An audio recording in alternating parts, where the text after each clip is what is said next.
Hello everyone, मैं लोकेंद्र चतुर्वेदी विश्व classes में आपका हार्दिक स्वागत करता हूं। आज से हम लोग क्लास 10th के लिए साइंस स्टार्ट करने जा रहे हैं और साइंस में भी सबसे पहले हम लोग फिजिक्स का जो पोर्शन है उसको पढ़ेंगे। तो आज जो पहली क्लास रहेगी उसमें मैं पाठ्यक्रम पर चर्चा करूंगा। जो सिलेबस है क्लास 10th में फिजिक्स में उस पर मैं डिस्कशन करूंगा और उसके बाद कल से और उसके ऑनवर्ड्स आपको अल्टरनेटली जो है फिजिक्स के क्लासेस जो है मिलते रहेंगे, ठीक है ना। यानी कि क्या रहेगा, एक दिन साइंस का क्लास आएगा क्लास 9th के लिए और फिर एक दिन आएगा क्लास 10th के लिए। और ये मैं इसलिए कर रहा हूँ जिससे कि दोनों जो सिलेबस हैं वो टाइमली कंप्लीट हो जाए और एक क्लास के बच्चों पर ज़्यादा लोड ना पड़े। ऐसा ना हो कि एक बच्चे के ऊपर इतना लोड आ जाए कि वो सही से क्लास रेगुलरली वॉच ना कर पा रहा हो, क्योंकि स्कूल भी जाना होता है, स्कूल की टाइमिंग भी रहती है। तो स्कूल के अलावा आपको इतना सब पढ़ना पड़ता है, इसलिए जो है अल्टरनेटली मैं क्लास 9th और क्लास 10th की साइंस की क्लास लेकर आता रहूँगा। और जैसे ही क्लास 9th की साइंस हमारी कंप्लीट होती है, क्लास 9th का मैथ स्टार्ट कर दूँगा।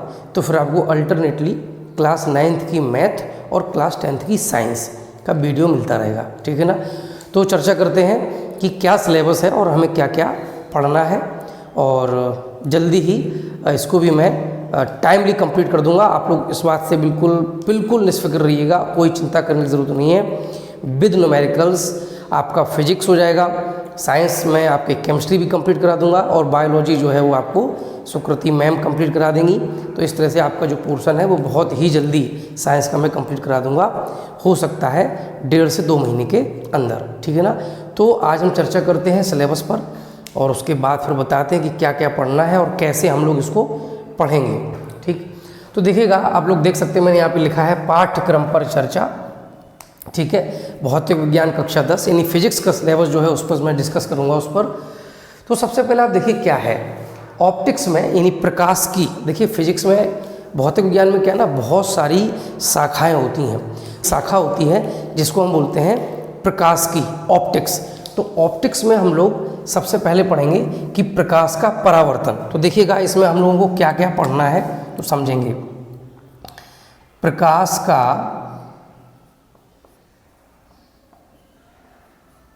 परावर्तन, देखिए इसमें हम लोग क्या क्या पढ़ेंगे। सबसे पहले तो हम लोग ये समझेंगे कि प्रकाश होता क्या है, प्रकाश क्या है इसके बारे में जानेंगे। प्रकाश के कौन कौन से गुण हैं, कौन कौन सी प्रॉपर्टीज़ हैं, उसके बारे में जानेंगे। फिर हम जानेंगे कि प्रकाश का परावर्तन क्या होता है, प्रकाश का परावर्तन क्या होता है, परावर्तन के क्या नियम होते हैं, यानी किन नियमों के द्वारा प्रकाश का परावर्तन होता है। और सबसे बड़ी विशेषता ये है कि परावर्तन जिन तलों से होता है वो कहलाते हैं हमारे दर्पण। यानी हम करते क्या है, एक कांच होता है और उस कांच की एक सतह पर हम लोग पॉलिश कर लेते हैं, जिससे ये हमारी एक सतह कैसी सतह बन जाती है, परावर्तक सतह बन जाती है।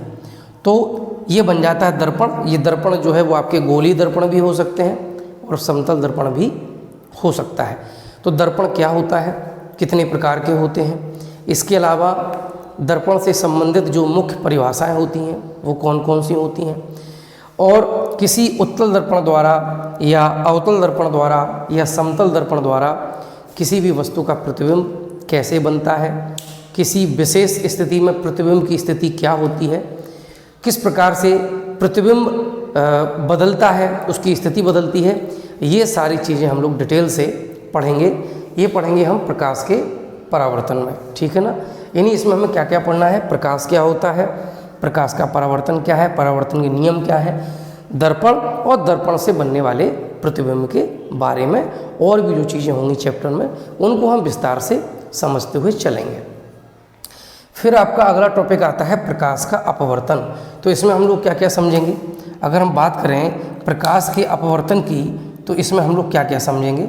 तो सबसे पहले तो हम लोग ये समझेंगे कि प्रकाश में जो अपवर्तन है, अपवर्तन होता क्या है, अपवर्तन होता क्या है। सबसे पहले तो हम प्रकाश का अपवर्तन पढ़ेंगे और अपवर्तन कब होता है इसको पढ़ेंगे और क्या होता है ये भी पढ़ेंगे। फिर हम अपवर्तन के नियम पढ़ेंगे, अपवर्तन के नियम पढ़ेंगे। अपवर्तन के नियमों को पढ़ने के बाद फिर अपवर्तन से संबंधित जो मुख्य मुख्य घटनाएं होती हैं उनके बारे में समझेंगे। इसी में आपका क्रांतिक कोण होता है, पूर्णांतरिक परावर्तन होता है, इसको भी हम लोग समझेंगे। और उसके बाद फिर जो उसकी मुख्य चीज़ होती है वो होती है लेंस, यानी लेंस क्या होते हैं, कैसे बनते हैं। और लेंस यानी गोली लेंस होते हैं, उत्तल लेंस, अवतल लेंस, तो इनके द्वारा किस प्रकार से कोई प्रतिबिंब बनता है, किसी विशेष स्थिति में प्रतिबिंब की स्थिति क्या होती है, प्रतिबिंब का आकार क्या होता है, इसके बारे में हम लोग विस्तार से समझेंगे। ठीक है, अपवर्तनांक क्या होता है इसके बारे में जानेंगे। फिर आपका इसमें लास्ट टॉपिक बचेगा मानव नेत्र। तो इसमें हम मानव नेत्र में क्या क्या पढ़ेंगे, तो मानव नेत्र में हम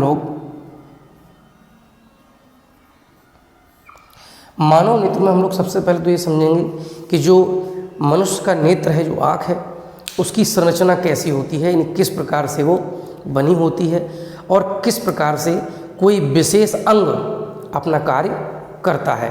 तो इसके बारे में पहले हम लोग डिटेल से पढ़ेंगे। उसके बाद हमारी आँखों में कौन कौन से दोष होते हैं, दूरदृष्टि दोष, निकट दृष्टि दोष, जरा दृष्टि दोष होता है, यानी बुढ़ापे के कारण जो दोष आते हैं, मोतियाबिंद क्या होता है। तो जितने भी आपके आँखों में दोष आते हैं उनके बारे में हम लोग जानेंगे और उन दोषों का क्या निवारण हो सकता है या क्या निवारण होता है उनको भी हम लोग विस्तार से पढ़ेंगे। इसके बाद इसी में आपका मानव नेत्र में एक टॉपिक और जुड़ जाता है जिसे हम कहते हैं रंगों का वितरण होता है, यानी वर्ण विक्षेपण। जो सूर्य का प्रकाश है, जब उसको हम किसी प्रिज्म से होकर गुजारते हैं तो वो 7 रंगों में बट जाता है। तो ये वर्ण विक्षेपण क्या होता है, प्रिज्म क्या होता है, प्रिज्म के द्वारा जो प्रकाश का अपवर्तन है वो किस प्रकार होता है, और ये आखिरकार 7 रंग क्यों बन जाते हैं, क्यों बढ़ जाते हैं, इसके बारे में हम लोग विस्तार से पढ़ेंगे। प्रकाश का प्रकीर्णन क्या होता है ये भी जानेंगे। तो कुल मिलाकर के जो आपका ऑप्टिक्स का पोर्शन रहेगा, ये जो पोर्शन रहेगा, इसमें आपके ये मुख्य रूप से 3 टॉपिक हैं। विस्तारित रूप से हम लोग इनको डिस्कस करेंगे, अच्छे से धीरे धीरे समझते हुए चलेंगे। इसके बाद आपका जो टॉपिक आता है वो आता है इलेक्ट्रोस्टैटिक का, यानी कि विद्युत का। फिर विद्युत धारा का चुंबकीय प्रभाव। तो अब हम पहले समझते हैं विद्युत में क्या क्या हमको पढ़ना होगा। ठीक है, देखिए हम लोग विद्युत में क्या क्या पढ़ेंगे। तो देखिए विद्युत में हम लोग और भी चीज़ें विस्तार से जानेंगे। ये तो वो मुख्य बिंदु हैं जिनको हमने विशेष रूप से इंगित कर दिया है कि इनके बारे में हमें पढ़ना ही है। आवेश क्या होता है, विद्युत आवेश क्या होता है, इसको हम जानेंगे। इसके बाद ये जानेंगे आवेश कितने प्रकार के होते हैं, आवेशों का गुण क्या क्या है, यानी आवेश के क्या गुण होते हैं, आवेशों के बीच में जो आकर्षण या प्रतिकर्षण बल कार्य करता है वो कैसे कार्य करता है और किस नियम पर कार्य करता है, यानी जिसे हम कहेंगे विद्युत बल। विद्युत बल के बारे में जानेंगे। परमाणु की संरचना कैसे होती है, यानी कोई भी पदार्थ परमाणुओं से मिलकर बना होता है, तो परमाणु की संरचना क्या होती है और कैसे धातुओं में मुक्त इलेक्ट्रॉन पाए जाते हैं। यहाँ पे सबसे ज़्यादा जो महत्वपूर्ण रहेगा वो रहेगा आपका मुक्त इलेक्ट्रॉन, क्योंकि मुक्त इलेक्ट्रॉन जो होते हैं उन्हीं के कारण विद्युत धारा का जो प्रवाह होता है वो किसी भी चालक तार में हो पाता है। विद्युत विभव क्या होता है, विद्युत विभवांतर क्या होता है, और उस विभवांतर के कारण विद्युत धारा यानी करंट किस प्रकार से बहती है, हम किस प्रकार से सर्किट बनाते हैं, परिपथ बनाते हैं, प्रतिरोध क्या होता है, प्रतिरोध के संबंध में ओम का नियम क्या है, इसके अलावा प्रतिरोधों को हम किस प्रकार से जोड़ सकते हैं श्रेणी क्रम में, समांतर क्रम में, और उनका परिणामी प्रतिरोध कैसे निकाला जाता है। इसके अलावा सेल क्या होती है, सेल में आंतरिक प्रतिरोध क्या होता है, सेल में बाह्य प्रतिरोध कैसे कार्य करता है, विद्युत धारा जो होती है उसका हीटिंग इफेक्ट क्या है, ऊष्मीय प्रभाव क्या है, यानी वो ऊष्मा को कैसे उत्पन्न करती है और क्यों करती है। इसके अलावा विद्युत सामर्थ्य क्या होती है, और भी अन्य चीज़ इसमें छोटे मोटे पॉइंट रहते हैं। कुल मिलाकर के इन सारे बिंदुओं को और कुछ एडिशनल बिंदुओं को हम लोग बहुत ही विस्तार से समझेंगे। इसके बाद आपका अगला टॉपिक आता है विद्युत धारा का चुंबकीय प्रभाव। देखिए यानी जो करंट होता है वो चुंबकीय क्षेत्र भी उत्पन्न करती है। विद्युत धारा का चुंबकीय प्रभाव। तो देखिएगा यहाँ पे कि सबसे पहले तो हम ये जानेंगे कि चुंबकीय प्रभाव से मतलब क्या है। चुंबकीय क्षेत्र क्या होता है, कैसे हम पहचान कर सकते हैं कि यहाँ पर चुंबकीय क्षेत्र है, चुंबकीय क्षेत्र की क्या परिभाषा होती है। विद्युत धारा अगर हम किसी चालक तार में प्रवाहित करते हैं तो किस प्रकार से चुंबकीय क्षेत्र उत्पन्न होता है, उसका हम मान कैसे ज्ञात करते हैं, उसका हम परिमाण कैसे प्राप्त करते हैं। इसके अलावा चुंबकीय क्षेत्र के संबंध में जितने प्रकार के नियम हैं, जैसे कि एम्पियर का नियम क्या है और आपके बायो-सैवर्ट का नियम क्या है, ये जितने भी नियम हैं इनको हम लोग पढ़ेंगे। किसी धारावाही चालक तार को अगर हम चुंबकीय क्षेत्र में रख देते हैं तो उसके ऊपर कितना बल कार्य करता है, उस बल का मान क्या होता है, उसको भी हम जानेंगे। इसके अलावा विद्युत चुंबकीय प्रेरण क्या होता है, जिसके आधार पर ही हमारा मोटर काम करता है, हमारे पंखे काम करते हैं, जितनी भी घूमने वाली ये चीज़ें होती हैं ज़्यादातर ये विद्युत चुंबकीय प्रेरण पर ही कार्य करती हैं। हमारा जो इंडक्शन घर में होता है कुकर, इंडक्शन कुकर जो होता है वो भी विद्युत चुंबकीय प्रेरण पर काम करता है। तो कैसे काम करता है इसको हम लोग विस्तार से जानेंगे। इसके अलावा कितने प्रकार के जनरेटर होते हैं, एक होता है एसी जनरेटर, यानी पहले तो हम लोग ये जानेंगे एसी और डीसी क्या है, यानी दिष्ट धारा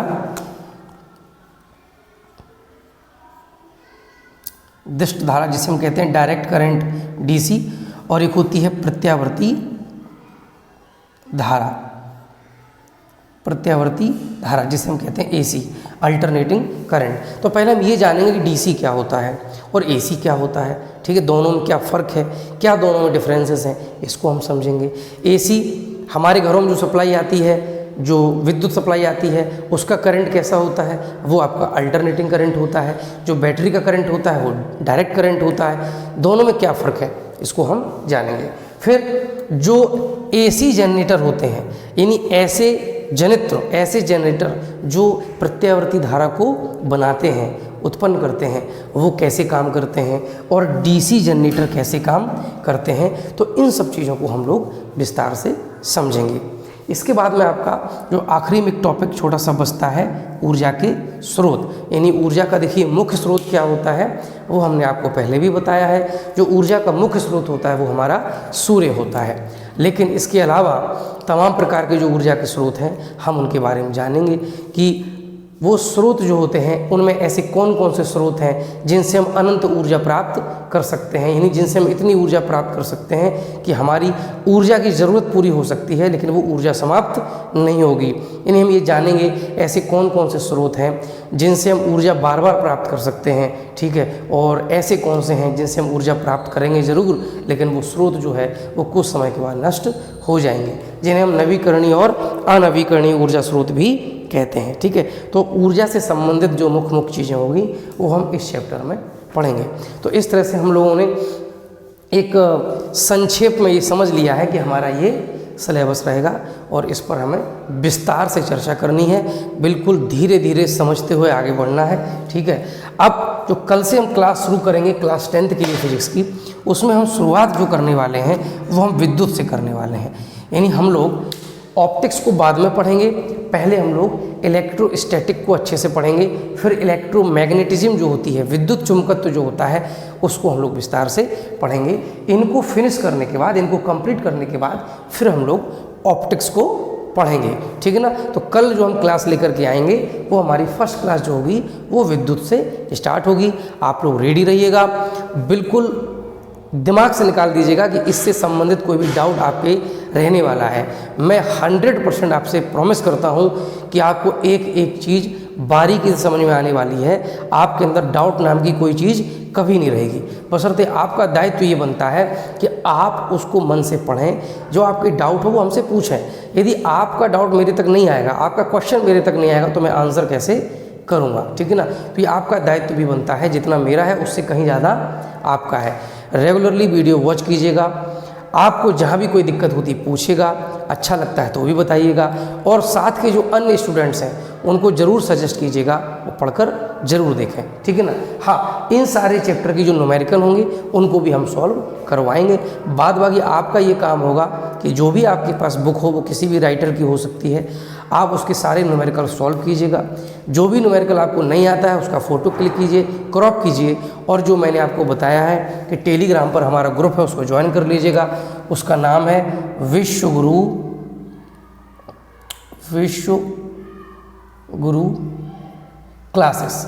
आप इस ग्रुप को ज्वाइन कर लीजिएगा और इसी ग्रुप में आप अपना क्वेश्चन पोस्ट कर दीजिए, तो जब भी मैं नेक्स्ट क्लास लूँगा उसका आंसर मैं यहाँ पे कर दूँगा, ठीक है। बाद बाकी जो नोट्स वगैरह इसके रहेंगे, जो ज़्यादा डिटेल में तो नहीं, लेकिन जो इम्पोर्टेंट नोट्स रहेंगे, जो शॉर्ट नोट्स रहेंगे, वो आपके धीरे धीरे करके उसी ग्रुप में अपलोड होते रहेंगे। तो आप लोग वहाँ से हैंड रिटन हमारी जो PDF है वो आप प्राप्त कर सकते हैं, ठीक है। तो मन से पढ़ते रहिएगा, मेहनत कीजिएगा।